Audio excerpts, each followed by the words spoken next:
Hey guys, it's Bella, and in this video we are reading another fun poem by the Roman poet Luxorius, writing during the Vandal period in North Africa, and this one is about the eunuch of the king's eunuch, the eunuch of the king, so presumably a Vandal king. Now, it appears to be that we have references to the Vandals in North Africa having a tradition of royal eunuchs who would look after um, the royal children, etc. We also have a tombstone surviving from Ostrogothic Italy of the eunuch to King Theodoric the Great, whose name was Seda.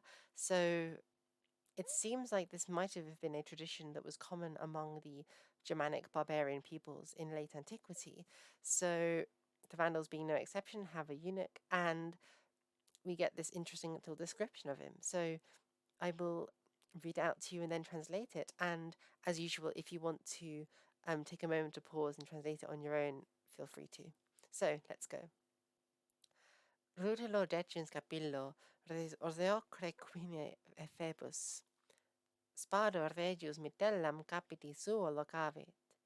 Proprii memor pudoris, bene conscius quid esset.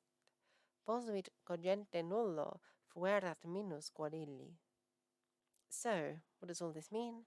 Decens is like the, suitable. Rutillo capillo, with ruddy hair. Roseoque crine phoebus, with literally pink, in this case, hair, but I think this is probably red, more like red hair. Ephebus, now I've translated this as twink, but it's like, Ephebus is, goodness, what's the word I'm looking for? Ephebus is like early pubescent boy. So presumably, maybe this eunuch had been castrated during early puberty. Spador regius metellam capiti suo locavit. The royal eunuch, Spado is this kind of eunuch. And the name Spado, I believe it refers to the kind of weapon that is used to castrate the eunuch. There is a book which goes into this detail from the 12th century in Rome and describes the different terms in detail. Locavit mitellam placed a headscarf, mitella, capiti suo, to his head or on his head. Proprii memor pudores, mindful of the appropriate, shame or decency, modesty. Bene conscius quid esset, well aware, very conscious of what he was. Posuit cogente nullo, he placed it on with nobody forcing him.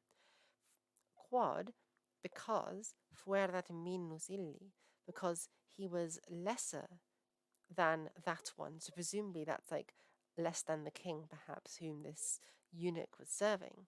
So very interesting how they seem to have some kind of customs, right, around how eunuchs are supposed to dress. And this text, whose name I cannot for the life of me remember, I think it's Graphia Aurea Urbis Rome. That's it, Graphia Aurea Urbis Rome. And it's like a 12th century text describing the city of Rome and its history. And it says that eunuchs from the time of De Viratio, they would from that forth be dressed like virgins. So this headscarf is the same kind of headscarf that women would wear. So it's really interesting how we see some evidence for this 12th century text being reified in ancient Roman practice, but we also see the Germanic barbarians adopting some of these same practices, which some historians believe was done in an effort to Romanize themselves. Like they were trying to fit in with the Romans by having a tradition of court eunuchs, even though it was by then unpopular in the Latin West, although in the Byzantine East it was still a done thing, which is why we had the eunuch general Narses participating in Emperor Justinian's Gothic wars and eventually coming to victory over the Romans, over the Goths, the Ostrogoths in Italy. So really interesting that these eunuchs, in this adopted Roman tradition, sort of they cross over a bit into womanhood, or not, well, social womanhood, I should say, and they adopt some feminine dress styles according to not only the Graphea Aurea, which is the golden legends of the city of Rome, but also this poem by Luxurius. So I hope you guys found that interesting, getting to have just like a little glimpse into how a eunuch in Vandal, North Africa looked. I hope you guys enjoyed that. If you want to learn Latin from me, subscribe to my Patreon, which will be linked in the description below. Do not subscribe if you do not have the means to, or you can join my Discord server, which will also be linked in the description.